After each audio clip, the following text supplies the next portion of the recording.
we are going to discuss the fundamental results related to RS integration. So in this series, we first going to define mesh of a partition.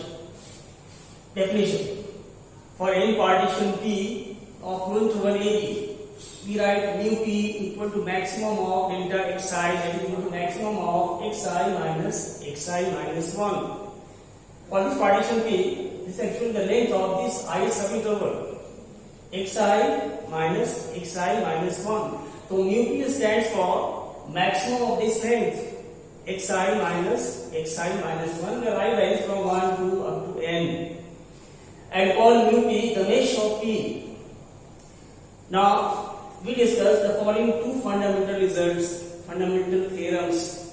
Theorem 1.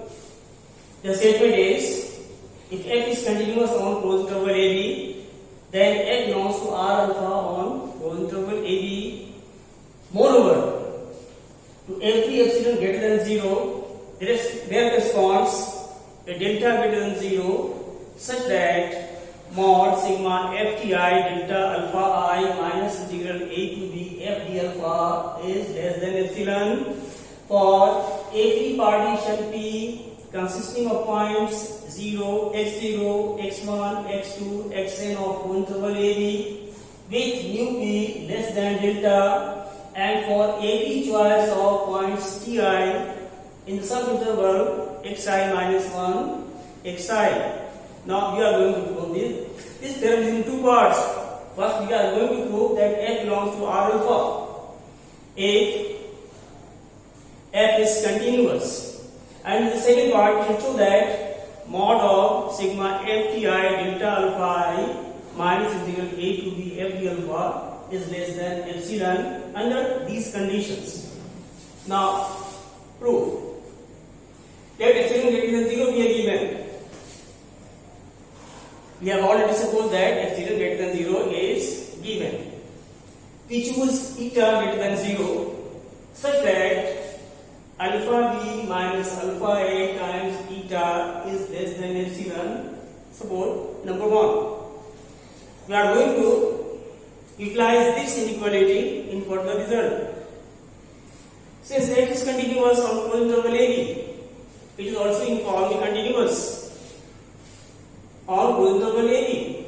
So for given epsilon greater than 0, there exists a delta greater than 0 such that mod fx minus ft is less than eta if mod x minus t is less than delta. This follows from the uniform continuity of function fx, where x and t this belong to closed interval AB.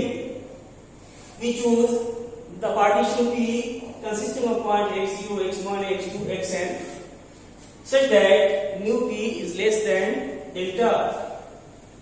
Then from 2 we have capital Mi minus small mi less than eta for I to 1, 2, 3 up to n, where capital Mi small mi being bounds of f in the subinterval xi minus 1, xi is subinterval because f is a bounded function. We have UPF alpha minus LPF alpha. Now we are going to prove that this is less than epsilon. So we are writing here the expressions for UPF alpha and LPF alpha. So UPF alpha is sigma capital Mi delta alpha I minus LPF alpha is expression is sigma small mi delta alpha I, and combined form we can write equal to sigma capital Mi minus mi delta alpha I, and capital Mi minus mi is less than eta, so it is replaced by eta, so this will be less than equal to eta times sigma delta alpha I, and now that is UPF alpha minus LPF alpha is less than equal to eta times alpha b minus alpha a, because sigma delta alpha I is alpha b minus alpha a, I is 1 by. Or UPF alpha minus LPF alpha is less than epsilon by 1. We have already supposed that alpha b minus alpha a times eta is less than epsilon. Hence, by this substitution condition of Hans integrability, f belongs to R alpha on closed interval AB. Now we are going to prove the second part of the theorem. This is the partition of the group interval ABP. Small mi, capital Mi, these are the bounds of F in this subinterval. Small m and capital M are the bounds of F in the whole interval AB. We have m less than equal to mi, less than equal to fti, less than equal to capital Mi, and capital Mi less than equal to m.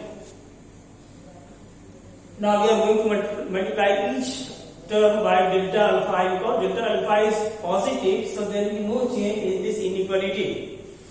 So this implies m times delta alpha I will be less than equal to mi times delta alpha I will be less than equal to fti delta alpha I less than equal to capital Mi delta alpha I less than equal to m times delta alpha I.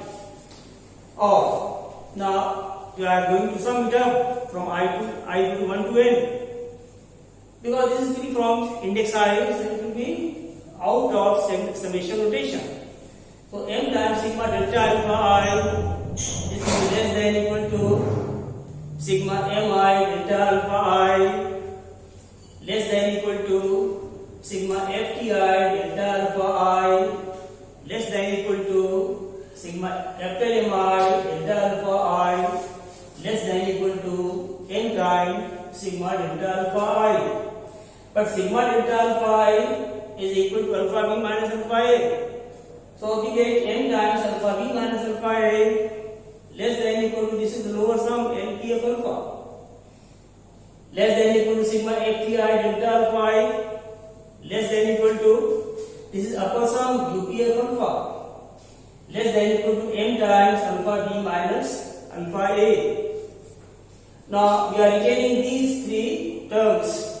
So this implies LP of alpha is less than equal to sigma fti delta alpha I less than equal to UP of alpha. Suppose number 3.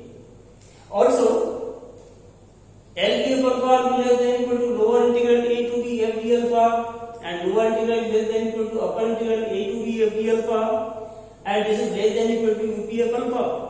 Since f is R is integrable, we have already proved m belongs to alpha, so upper integral and lower integral both will be equal.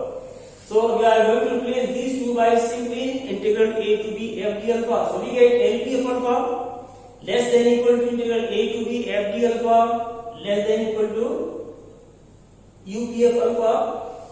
So that will do.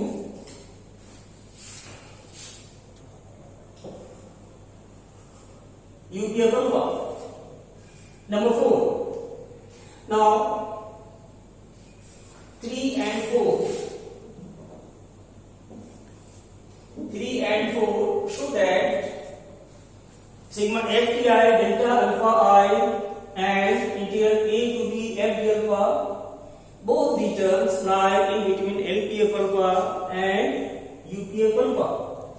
Hence LP of alpha will be less than equal to sigma fti delta alpha I comma integral a to b f d alpha, because both these terms are lying in between LP of alpha and UP of alpha, and this is less than equal to UP of alpha. So now we can write, if these are on the real lines, LP of alpha, integral, summation, UP of alpha, then this minus this will be less than this minus this. So this implies mod of sigma fti delta alpha I minus integral a to b f alpha f d alpha less than UP of alpha minus LP of alpha. And one thing I want to mention, all of these two terms, integral and sigma, both may be less than or greater than the other. That is why we are taking a mod.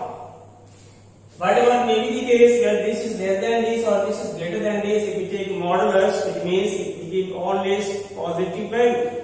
Hence finally we get mod of sigma fti delta alpha I minus integral a to b f d alpha less than UP of alpha minus LP of alpha, and already we have proved that this is less than epsilon. So this is the second part. Okay, thank you.